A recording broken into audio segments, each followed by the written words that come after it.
Om Shanti, peace to you, peace to me. Hello and welcome to another video. My name is Peter and today I want to talk about try not to imprint your beliefs and education on your children, or our children, the children of society. Let them work out their own take on life and what this is all about, their life on earth, and don't condition them with your preconceptions, because that's you're just, all you're doing is you're completely turning this around. And surely most people are saying this is all going horribly wrong. All of it's going horribly wrong. We're going to have food shortages because of the ridiculous way that somebody in the background of our society wants to control the food chain. That's what all this genetically modified food is all about, so that you can put a painting on it, so that you can have more profit for yourselves with it, and you can control the food, because once you control the food you control the people. That's not going to work. So you've got there will be an enormous problem with food soon, and it's becoming more and more expensive, so my wife tells me. In the supermarket, more and more expensive, so we're trying to grow more of our own food. We're buying lots of pulses and grains and sprouting and fermenting food and all sorts of things, just to try and keep the diet varied and healthy, just to try and break past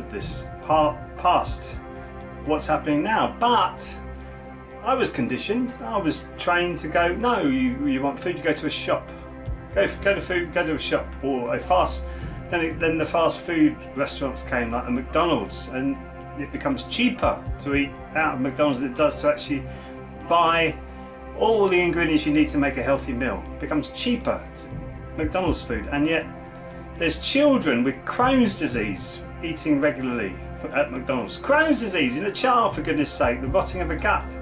Oh my goodness me.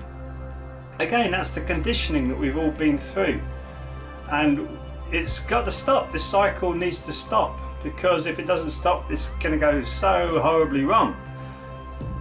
I really love what Ilchili did with his Benjamin School. Benjamin School, it was created from, he was inspired by Benjamin Franklin. Benjamin Franklin was an incredible founding father of America.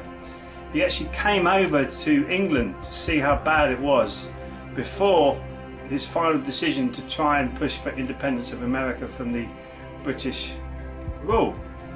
And he did. He came over to London, he saw all the lovely exclusive parts of London, thought, oh, this is all very nice, and he went out just a little bit and saw the poor and the squalid conditions that they were living in, the bad food they were eating, and he realised then, opened his eyes and saw what that society was actually doing. It was just feeding off of people, and it still is today, feeding off of people. And he wanted to break that cycle with his founding fathers. And yes, there's lots of conspiracies where he was a Mason and all this kind of stuff, but it doesn't matter if you're a Mason or not. You can still be a good human being and want the best for your fellow human beings. Just because you're part of something doesn't mean that you're aligned with them completely, and it doesn't mean that all Masons are bad people. If some of the Masonic lodges have been taken over, fine, you know, it is a secret society, but I feel that was good. But back to the point, Ilchili set this Benjamin School up. And when we were in Korea, we were given this little story about what happened. And they brought all these kids in, because it's not like a typical school where you've got pens and papers and you've got someone teaching you. It's getting the children to find out what they're passionate about and then push that passion. And one of the supervisors said, what do you want to do to the kids? And they go, I don't know. I said, well, okay, go and please yourself, go and do what you want to do. And every morning they came back, what do you want to do? What do you want to do? One of them said, well, I want to cycle to Seoul, which was something like, I think, 30 miles, kilometres, I don't know what that is in kilometres. It was quite a distance anyway. So he said, the facilitator said, okay, we'll do that. And they got them all bikes and they cycled to Seoul and they cycled back. It took them a while, quite a while I would say, but they did it.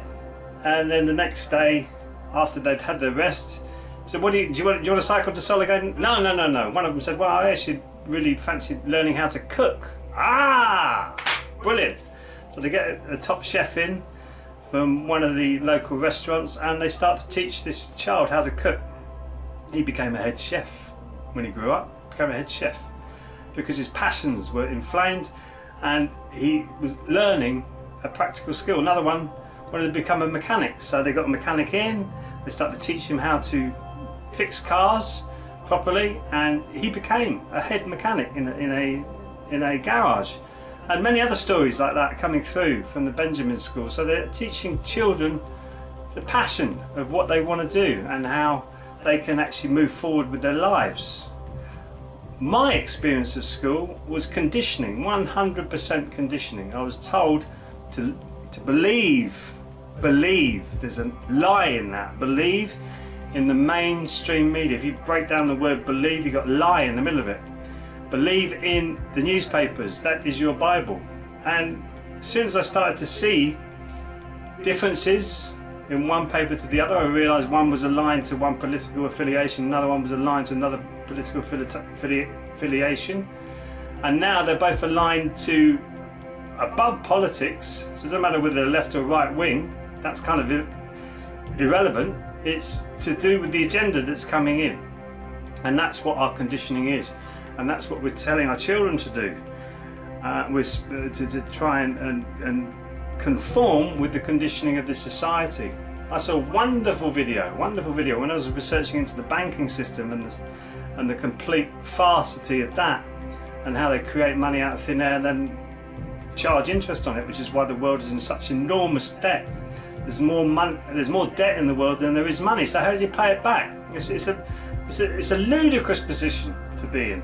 And fractional reserve banking, where banks can create money out of thin air, they've got a tiny amount of deposit. So if I've got, say, £20,000 in the bank, I can lend out £200,000, something like that, and probably more, and then charge interest on that. So whatever, I don't know, 10-20%, you get £220,000 back. Now I can lend out £200,000, and it soon builds up to £200 million, and then £2 billion, and then it just goes and goes and goes and goes, bigger and bigger and bigger. I saw a girl speaking about that, reading out of the Financial Times, a passage, a paragraph out of the Financial Times about the fractional reserve banking system, and she goes, "You actually all put up with this." And I went, yeah, this has been my point all my life, is saying, well, why do we put up with this? We're just conditioning ourselves to go back into this structure because we feel it's the only way that we can work.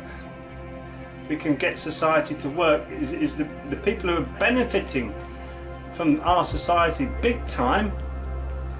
They're the ones who are saying, this is working. Is it working? No. So what they do is they get us to imprint our belief systems, saying, oh yeah, it is working, onto our younger members of society, and it's a cycle that is just going around and around and around. It's been going on for years, and then when you stand up and say, whoa, hang on a minute, hold your horses, what's going on here? You're labelled, you're a nutcase, you're a conspiracy theorist, you're this, you're that, and you're pushed out to the sides in your schools. So no, we can't have these people speaking out, upsetting the meme of our society that we had, which is perfect for us and not so great for them, but never mind. We need to hold on to this. And the worst part about all of this now is us moving towards a workless society where there's no, you're not going to have the option to go out and make money for yourself. You will be given money by the government, and you won't have a career to go into because there's not enough work for most people. So it's all being mechanised with machines and robots, and we're seeing more and more of this as it goes on. There's going to be less and less work. That's what I think this furlough was all about, was to get people used to being at home so that the government can pay for them.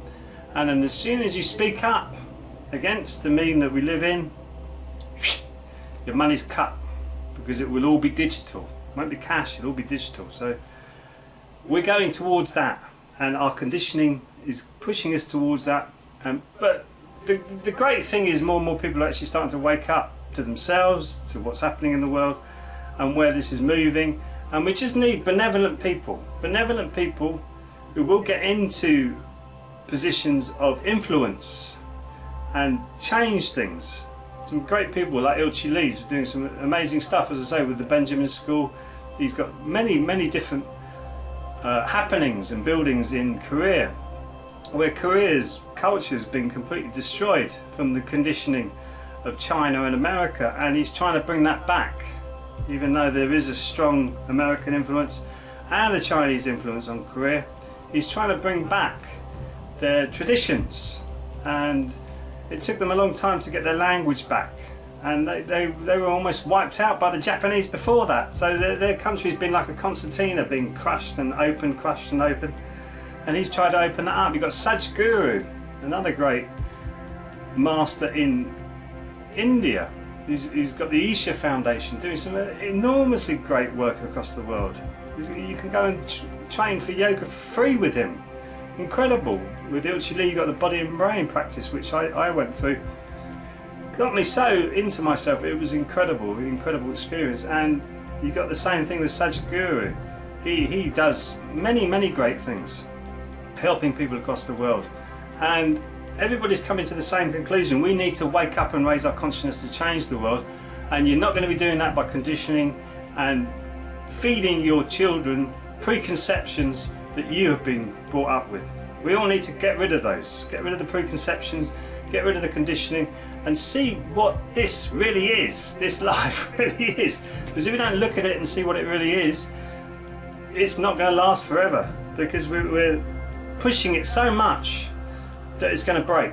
So really it's just the raising of consciousness. How do you raise your consciousness? How do you raise your vibration? I did it through Qigong. I'm a Qigong teacher and instructor, and also sound healer. I love sound. Sound really helps you to resonate back into the vibration of the world, and you can do that as well through sound. I've got this all on the YouTube channel if you want to check it out. Please do let me know how you get on, and please let's stop the conditioning and loading on preconceptions onto the children, because they need to wake up and rescue this world from the lunatics who've been driving it into the dirt. And that's a fact, and we do that by raising our consciousness and get rid of the preconceptions. Thank you for watching, and I'll see you in the next video. Sarang Hamida.